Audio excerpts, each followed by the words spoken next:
عليكم ورحمة الله وبركاته. النهارده هنتكلم عن مخاطر المعلقة المقلوبة اللي ظهرت في مسلسل جعفر العمدة. تعالوا كده نشوف.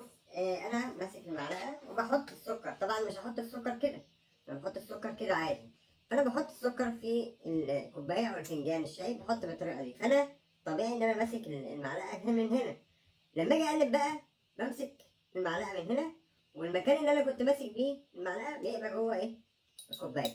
طبعا في حاجة هنا احنا عايزين نركز فيها، ان انا لما كنت مثلا بتحرك وبمسك الاسطح والكلام ده مع انتشار الفيروسات، وجيت مسكت المعلقة من هنا، فالفيروس اتنقل من ايدي للمعلقة، عشان بس ناس كتير بدأت تعمل ان ده مثل اعلى ليها وتقلد جعفر العمدة.